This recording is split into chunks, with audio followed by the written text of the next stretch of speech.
Okay.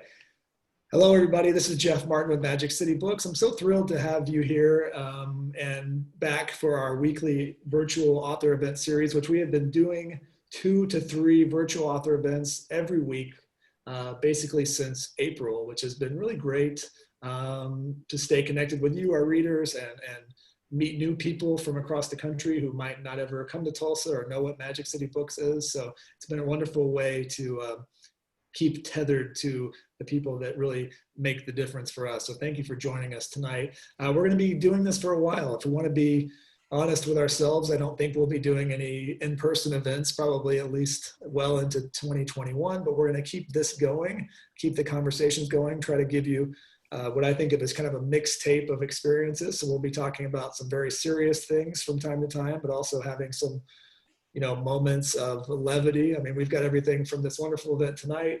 Thursday, we're going to be talking to 2 of the great political journalists of our time, Peter Baker from the New York Times and Susan Glasser from the New Yorker. And then, gosh, a couple of weeks from then, we'll be talking to Woody Harrelson and Matthew McConaughey. So that's a pretty wide range of stuff there, all kinds of things in between. So there should be something for everybody. But tonight, I am so excited for this. We've been looking forward to this ever since it was booked. And I've had so many of our fans and customers tell me they've just been like so pumped for this, because last year around this time I had the great opportunity to meet Laila Lalami for Banned Books Week event that we did here, I believe at All Souls Unitarian Church, with a conversation with Salman Rushdie. And we were talking about The Other Americans, which is just an amazing novel. And I think at that time we went out to dinner and had a chance to, I think, maybe hear about that this book was coming, because it was coming in the spring and had been pushed back like many things. We were so excited about that. And this was planned to be an in-person event in the spring, but the world changed and we weren't able to do that. And so I'm so thrilled that we were able to bring Laila back in a virtual form and talk about this really powerful book that really is, we talk about books speaking to our moment, but really this book, Conditional Citizen, is just a gut punch in the best possible way and a wake-up call. These are cliches, but it really does those things. And I think has the opportunity to be both of the moment, but also evergreen, and talking about the world that we live in. The cherry on top of having Laila Lalami was getting the news that Laila would be in conversation with Roxane Gay. And Roxane, I would say probably, since we've been a bookstore, has been in the top 2 most requested authors that we've had, from people saying, you have to get Roxane, you have got to do an event. And I'm so thrilled that we were able to do this. So the idea of having Roxane Gay in conversation with Laila Lalami, I believe it's the first time they've done a public conversation together, is a really special opportunity. We have both authors' books for sale tonight. If you will look in your chat function, we're going to have links to those books there. I would encourage you to load up for yourself, for gifts. Some holidays are right around the corner, so just everything you can do to support local bookstores, support authors in these weird times. If you have questions, which I'm sure you will, this is a really a conversation that lends itself to having lots of deep questions. Please put those in the Q&A. Roxane will be moderator, and we'll try to pull from some of those questions and get to some of those as the conversation goes on. So I just want to say personally a huge thank you to Laila and to Roxane for doing this tonight, to all of you for watching. I'm excited to just get to sit back and enjoy this conversation, and I will turn it over and say thank you again. Hello, Laila. Hello, Roxane. Thank you. It's great to be here with Laila, and I'm looking forward to our conversation. Thank you so much. Thank you. Thank you so much for doing this too. Oh, you're more than welcome. So Laila, how are you doing, all things considered? I never know how to answer that question, honestly. I just never know. I don't know where to begin. It's just so much is going on, both, on a personal level and then sort of like on a world level. And it feels like almost like sensory overload or like something like that. Yeah. It does feel like it. Every single day there's so much news. And then of course we have personal lives amidst all the news, or we try. What is it like touring a new book when you can't do anything in person and there's so much going on politically and socially and the coronavirus? yeah, how do you muster the energy to talk about the book night after night? I have been fed. My husband fed me a meal just before I had to come on camera. I think there's some aspects of it that I enjoy. Like I actually enjoy that I get to do this from my living room. It seems it's convenient. But then on the other hand, I really do miss sort of like personal interaction with people, with book people of all kinds, not just readers, but also like booksellers and librarians and friends, seeing friends on the road. So it's not the same thing as the real thing, but in the meantime, it is what it is. I'm just grateful that I have my health, right? And so I'm sure you feel the same.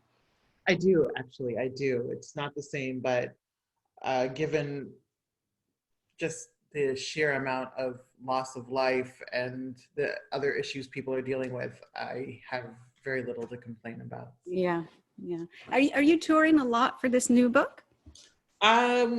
This new book, no. Well, yes. I mean, we did like 5 events for the new book. Mm-hmm. And I have a book coming out at the end of this month, and we're doing a big tour for that.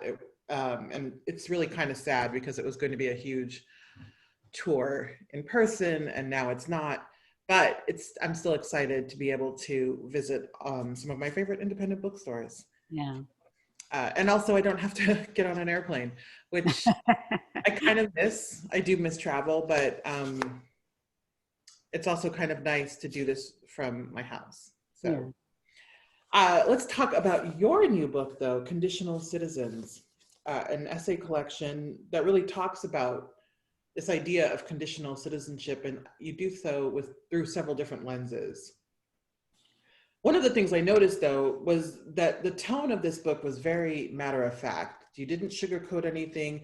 You just stated information as it is. And I was just struck by that. So how did you decide on the tone you wanted to use in writing these essays? Yeah, that's a really great question.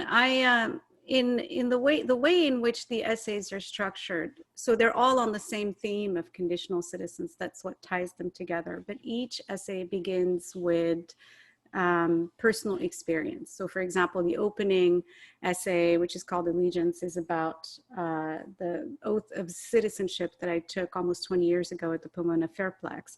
Or the chapter on faith is about an encounter at a book event I did, and that leads me to think a lot about how people perceive and interact with Muslims.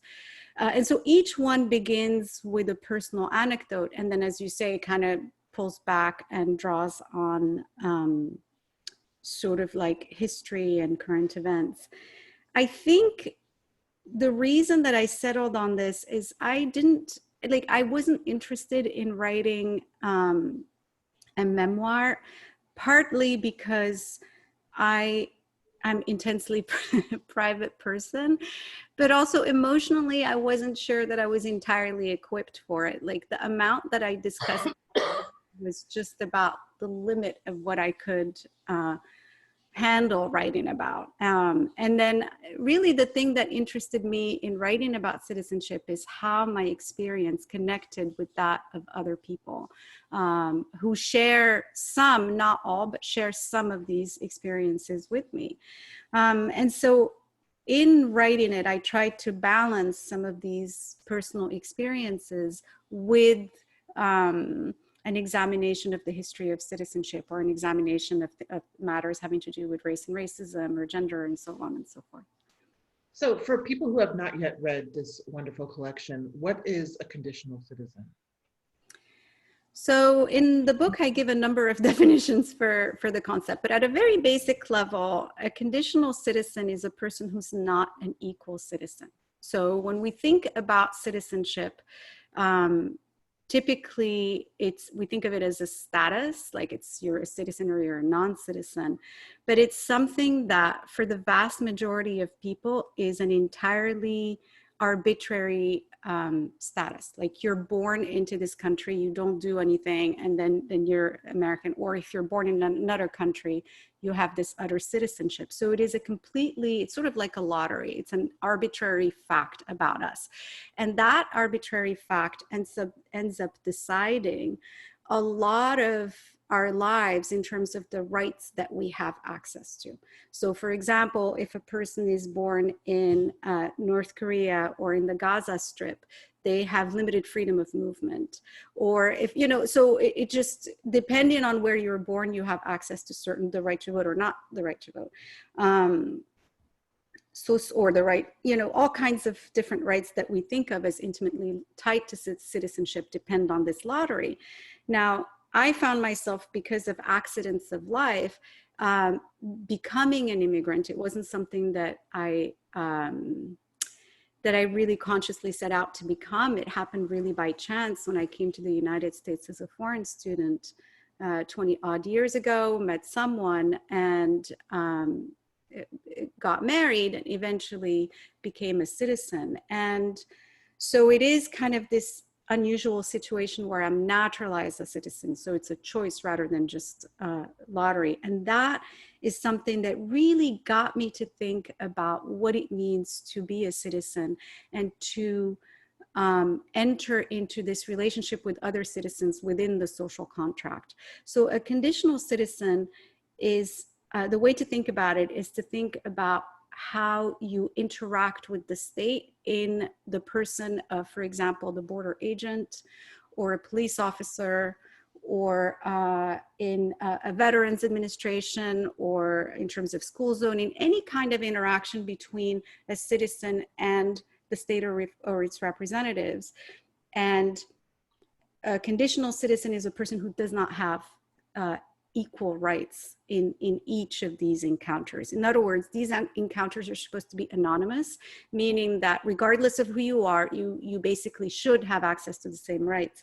But in reality, we know that that's not true, again, because of arbitrary markers of identity, like race or gender or social class would be, or national origins, and so on and so forth. So that would be a conditional citizen. And historically, the rights of conditional citizens have been considered expendable by the government in pursuit of things like white supremacy.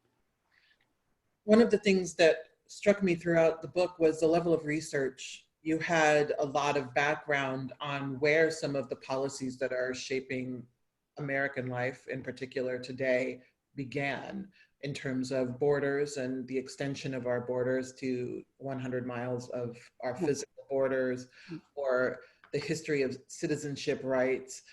And so what does your research process look like for this book? And does your nonfiction research process differ from your fiction research process? Yeah. So the way it typically starts is just coming across something that gets me curious. So for example, with the 100-mile border zone, I was going to a writer's residency in Texas, and we were stopped at a border checkpoint near on Interstate 10. And the border agent asked us, this is in the middle of the interstate, is asking us about, are you a citizen? And you're supposed to say yes. And then I guess the border agent decides whether the border patrol agent decides whether they believe you or not. And then if they believe you, then you're on your way. And if they don't, you get pulled into secondary, and you have to actually show proof of citizenship. Now, of course, most people don't carry a birth certificate or a passport with them. And so those encounters can really become unpleasant. And each year, actually, a number of US citizens end up in immigration detention because they don't have proof of citizenship on them and are disbelieved by the Border Patrol agents. So, for example, in that situation, when that happened to me, I just got so curious about this idea of a Border Patrol checkpoint in the middle of the land of the free that I started researching it and looking up like how many of those are there and where are they, and is there a map, and what does it mean, and why do we have this regulation? There's nothing that indicates that we have to have border checkpoints. So where they come from. So the research process really starts with something happening that gets me curious, and then I start digging into, you know, archives or whatever, or, you know, library research. And then the trick is to sort of weave that research into the narrative in a way that keeps it kind of interesting as a story, as an essay.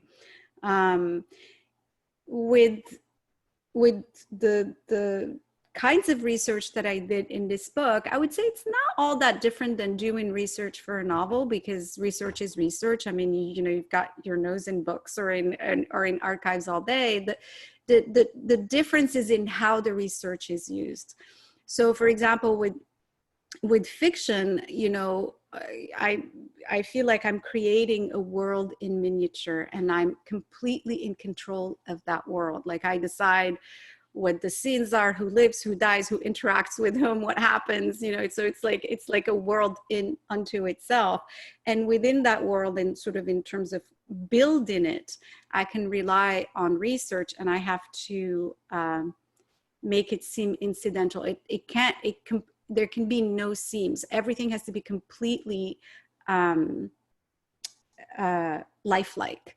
But with nonfiction, the process of weaving that in is completely different, because obviously I'm bound by what the facts are and what the history has told me. And, you know, the citation process is different, the choice process is different, and you're citing, you know, in many cases it's basically citing the source as you're discussing it, and deciding which source to include in the essay. So it's a different, the research itself is not different, but the way in which it is used in the writing can be quite different. What kinds of things surprised you as you were going down these paths of things that sort of struck you as interesting or unexpected or frankly horrifying? Lots of that, lots and lots of that. Surprising.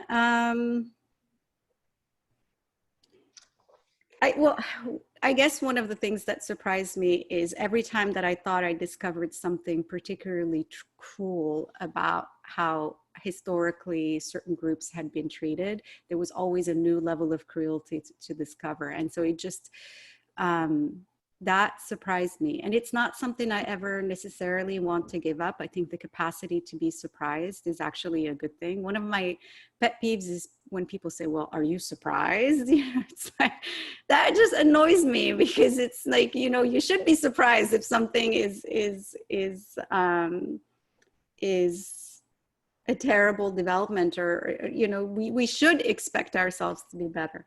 So I would say, in terms of the research, that the surprising things were just the levels of cruelty of some of the things that I discovered, or that I documented really in the book. When I was writing one of the essays on sort of social class, the extreme policing of poor people in the United States really shocked me. The levels at which the state intervenes in the individual's lives in order to just to allow them to get a relief check really did take me by surprise. And whenever something struck me as surprising or unusual, that was a good bet. It was a good occasion for me to include it in the narrative, because I felt that if I didn't know it, then maybe other people didn't know it, and it would be a good thing to share that.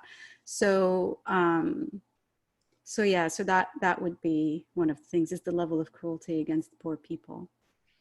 Yes, it's something that staggers me the more I learn about it. And it's interesting that the more money I make, and I think a lot of people can relate to this, the more radicalized I become. Because I remember how fucking shitty life was when I was broke and had nothing and had no resources and no health insurance, and would spend, 8 years paying off a medical bill. Yeah. And I did notice that throughout, conditional citizenship is primarily about race and ethnicity, faith, sometimes sexuality, but it's also about poverty and what you can't buy your way out of when you have no access to resources. Yeah.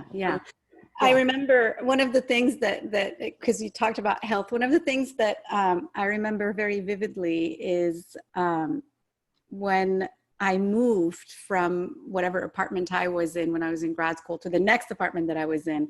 And that meant moving in zip codes. And I had these allergies that were completely debilitating. Like it was getting to the point where it was just, I started to think that maybe I had asthma or something. I couldn't breathe. And when I moved into the next zip code, or not the next, but another zip code that was wealthier, suddenly everything started clearing because the air was cleaner. And so I was actually able to have a healthier base, just a better health because of that. It's just, there's just so many aspects of a poor person's lives that are like that determine just your overall well-being, your access to opportunity, everything comes out of that. For sure. And it's interesting that opportunity is so often denied to people with conditional citizenship. And so when people talk about meritocracy, it's frustrating because they assume that we're all starting from the same place and the same level of citizenship, when clearly such is not the case. Mm-hmm, mm-hmm. One of the And things not only that, go ahead. No, I was going to say, not only that, but this idea that that somehow everybody in this country can make it if they pull themselves by their bootstraps, which is just like such a foundational myth, like this idea of the American dream, that it goes so rarely challenged, even when the statistical data tells us otherwise or tell us otherwise. So for example, a person who starts out at the bottom income level in the United States has a lower probability of making it up through other income levels in this country than they do in places like Canada or in places like Finland. And yet those countries don't have that same foundational myth, right, about like the American dream. And it's fascinating to me because it's almost self-selecting. Like people come in here to pursue the American dream, in some sense prove to other people that there is an American dream. It's this weird cycle that keeps perpetuating even when the data tell us that that's not actually the case. Absolutely.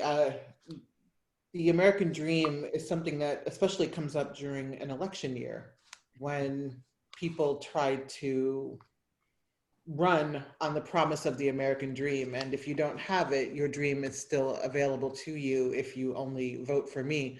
And so it's interesting to see how interpretations of the American dream shift across political lines, where for a Donald Trump, who you do talk about at several points in the book, the American dream is a world free of people of color. And perhaps for Democrats, an American dream is a world where everyone is considered a citizen. But that remains to be seen. What is it like to live in a world where you have to negotiate the precarity of conditional citizenship? How do you do that? I think it's something that you encounter in ways that are both tangible and intangible. So, and I think that the closer you are to sort of whiteness, then the more those ways become intangible. So for example,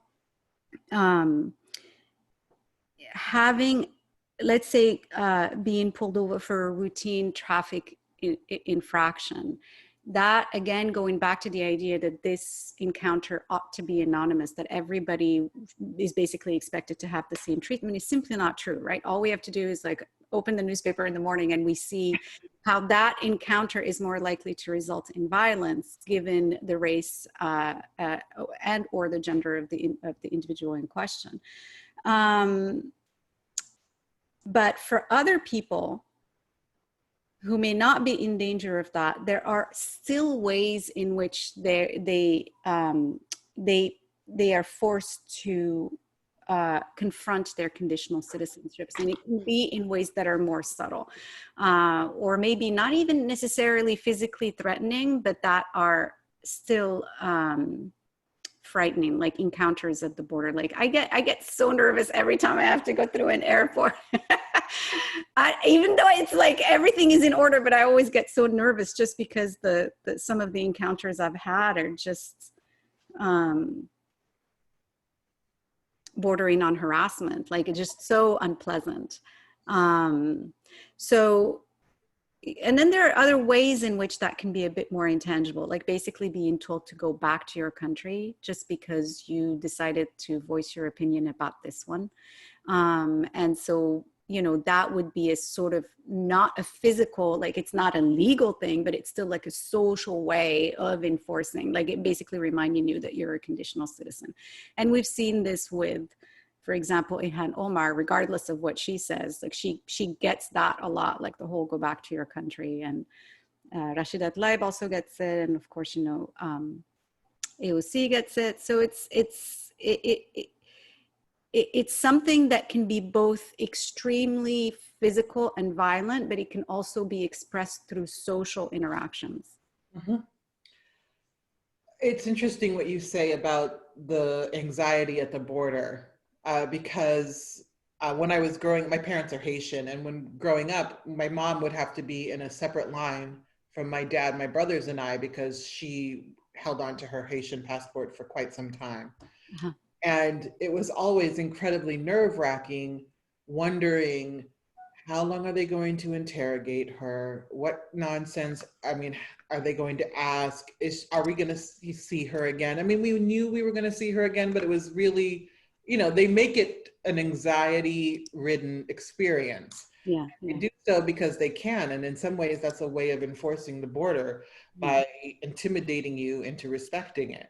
Yeah. So when you talked about getting citizenship and then having the border agent assert sort of the state authority by asking your husband if he had traded camels for you, that reminded me of the sort of anxiety of these border crossing experiences, even when we know we have every right to be here.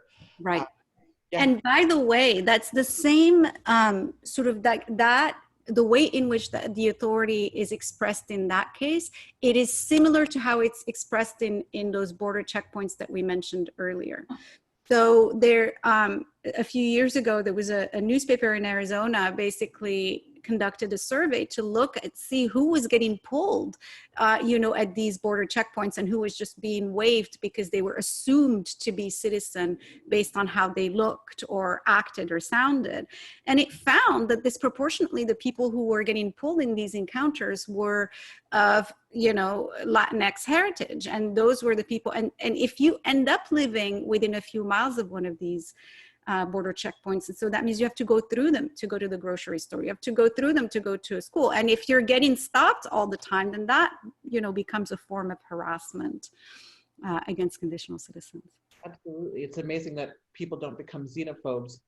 Not xenophobes, the one where you're afraid to not claustrophobic, agoraphobic, and afraid to leave the house knowing the sort of intimidation that might be waiting for you outside of the borders of your home. Before I get to my next question, we do have some questions from our audience. And so Holly says, hi, Laila and Roxane. I just have to say, this is a really surreal experience. I'm a British grad who came across Laila's beautifully written The Moor's account while studying in New Orleans on my year abroad, when looking at contemporary colonial accounts of the New World.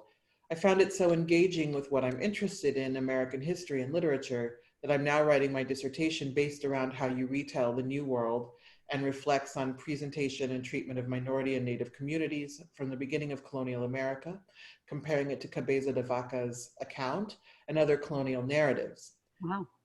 Yes, I mean, that's an ambitious project. I actually am very intrigued. As I'm reading Conditional Citizens, I was wondering, to what extent do you feel that the immigrant identity, or in modern times, the conditional citizen, has always been a feature of the American landscape and society? Oh, absolutely. It has always been part of the American landscape. So just going back, just the notion of citizenship and who gets to call themselves citizenship, as you know, at the founding of the United States, it was restricted to free white persons. So it depended on your legal status and it depended on your race. And within free white persons, white property owners got to vote, everybody else didn't. And so that meant that for the first almost 100 years of this country's history, white men got to rule themselves by consent and everybody else was being ruled by force. And, so the idea of the idea of citizenship as a hierarchical system is baked into U.S. citizenship from the beginning. And so even though that system has been reformed over a period of 200 years, it has never been settled completely towards equality. So we often think of it as we often think of that progression of citizenship from the founding of the nation to what we have today as being sort of like linearly progressive. First, the sort of Immigration and Naturalization Act of 1790, then, the Civil War, the 19th Amendment, the Civil Rights Movement, and then today. And so the idea is that this is kind of like a linear progression. In reality, it was something that for almost at every step, there was progress, but then there was also regress. So people who had the right to vote, for example, would then see it taken away from them through other means. So for example, with after the passing of the 14th Amendment, the appearance of poll taxes, or like after the Civil Rights Movement, the rise of mass incarceration. Even more recently, after Proposition 4 in Florida, we get now the modern version of poll taxes in Florida where people are being asked to repay these court costs, but they're not actually even being told how much they owe in court costs. So it's just like all of these barriers to the exercise of the rights of citizens. So from the beginning, so it is absolutely foundational to this idea of US citizenship that there is this hierarchy. And so it kind of continues to reinvent itself through new means.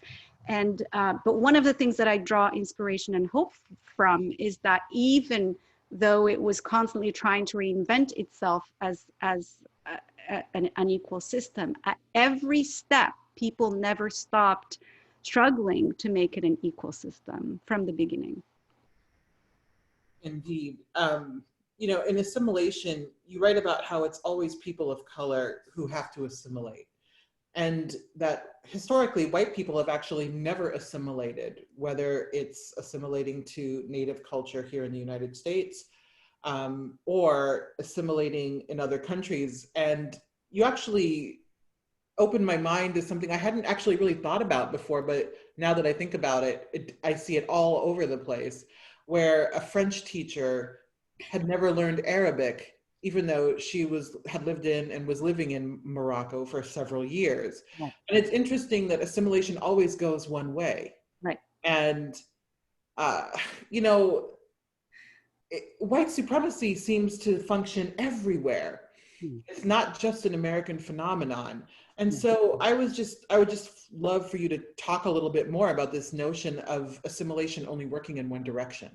Yeah, so it came up, this essay came up because I was thinking a lot about accusations that are made about Muslims in America of not assimilating to the mainstream, not being people who can function in a modern Western democracy. This is something that gets peddled in various forms in political discourse. And I was just trying to think about, like, what do we mean when we say assimilation? Who is assimilating to whom?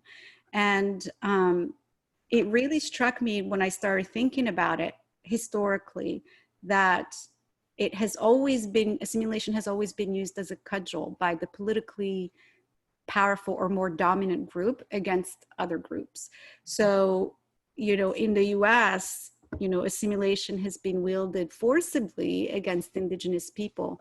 And that's when we see things like, or when we saw things like family separation, where the kids were taken from their parents and put in Indian boarding schools and forbidden to, speak their native languages or wear their hair in native styles or wear, clothes in native styles. And so that was a very bloody way a very violent way of forcing assimilation onto those populations. But then when I looked at the history of another colony, which is the country that I come from, Morocco was a French colony for between 1912 and 1956. It was 44 years, but those 44 years disrupted the country's political system. The country's sort of history was entirely disrupted. And the legacy of that is something that persists today, in the sense that when I was growing up, long after independence, I was growing up and going to school. I had a lot of, French teachers, and the entire time that I was in K-12 schooling, none of them spoke Arabic, and nobody thought that this was unusual. So for example, if my parents wanted to know how I was doing in a physics class in which the professor was French, they had to come and talk to the professor in French. And if they didn't, then, oh well, then that, you couldn't really interact with your child's teacher. And the reason that nobody questioned it is because the power relationship between France and Morocco is that of colonizer toward formerly colonized. And so looking at the US as a place that used to be a colonial state, in a sense started as a settler colonial state as well, once you start to think about it that way and about how power is sort of enacted in a state like that, then it kind of all makes a bit more sense, that it doesn't so much have to do with which community it is. It has absolutely to do with the sort of politically dominant group trying to assert power over every other group, and that's that group that will have to assimilate to it. And in this case, the politically dominant group is white. Mm-hmm. I hope I don't mess this up, but Hussein asks, I am also a Moroccan who became a US citizen, and your essay on the concept of assimilation as a show of cultural superiority resonated with me. What types of opportunities do you think are lost when the melting pot focuses on absorption into the norm rather than a celebration of cultural knowledge? Yeah, this is a really good question. And in the essay, the example that I give is language loss. And I guess part of the reason that I focus on that is that, so I was trained as a linguist, and it's something that I've always thought, like, language is just so intimately connected to culture. And when I think about all the languages, all the native languages that were lost because of forced assimilation, it's really staggering. And for immigrant groups that have come here to the United States, entire generations assimilated by giving up the language of their parents, or their, by basically not learning the language of their parents and basically becoming monolingual English speakers. That is a form of assimilation. When you speak only the one language, then suddenly you're American. And that has always struck me as a form of impoverishment and a way that America closes itself to the world, is by like not having this richness, this linguistic richness, where people are encouraged to hold on to languages. And if you do, it's actually viewed with suspicion.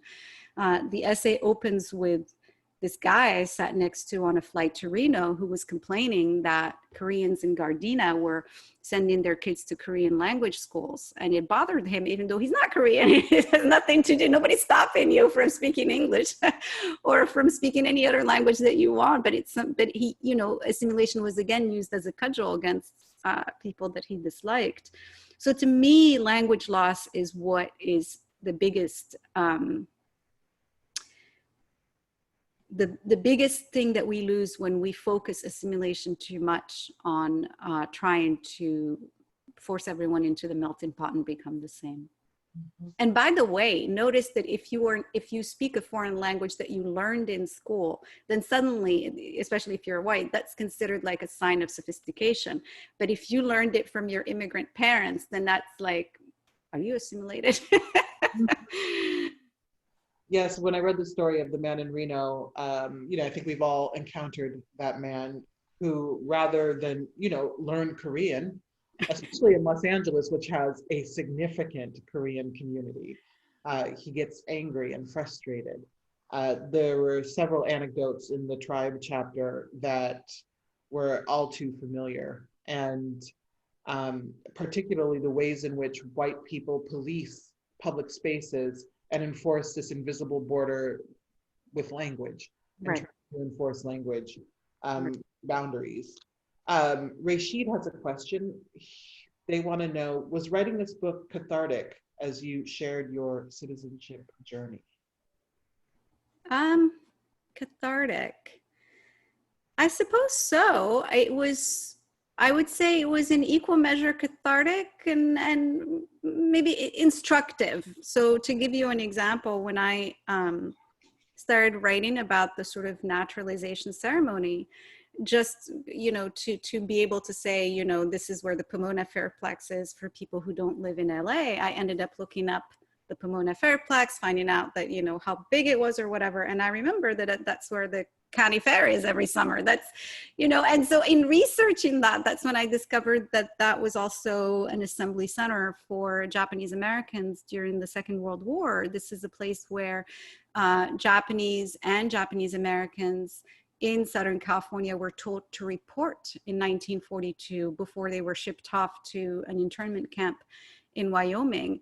And when I discovered that, it was just staggering to me that the very place in which the state had essentially taken citizens from their homes and shipped them to an internment camp was the very place in which it was swearing in people to become citizens and join this family. And I got whiplash when I discovered that, and I had to include it in the essay. So I would say that the book was cathartic, but it was also very instructive to me. Like there were so many aspects like this that were just very dark and very cruel. And so for me, I came away with it as with a more complicated view of citizenship through the process of writing the book. That makes sense. Christine asks, how do we as BIPOC balance protecting ourselves against continuous emotional labor and educating those who have a hard time believing our experiences as conditional citizens? Now, this is a really good question. And part of the reason why I didn't write even more about sort of like personal experiences is that just the process of writing some of this stuff, it just is, it reenacts, like every time that I read about like that border agent and what he says, like it reminds me of that moment and I relive it. And so it can be emotionally quite difficult to write about this. And I had to limit myself to what I knew I could handle and put in the book. But I agree that it's not easy. And what I usually tell my students is that your mental health should come first. So, no piece of writing is worth our mental health, right? So you do what feels comfortable to you and what you can handle. And with the book, like I said, I put in what I felt like I think I can handle this, and that's what I put in the book. But yes, I don't know that I have an answer to how to balance it, because I think it is an everyday struggle for all of us, Absolutely, unfortunately. Sarah asks, do you think that through literature and with time, we will reach a time where there will be more than a single story in history that is always told by the colonizer? Will we have in history what we had in the Moor's last account, being able to tell the story from the perspective of someone who has been subjected to colonization? Well, I hope that they exist, but in the meantime, we have language, and we have words, and we have the possibility of storytelling. So with the Moor's account,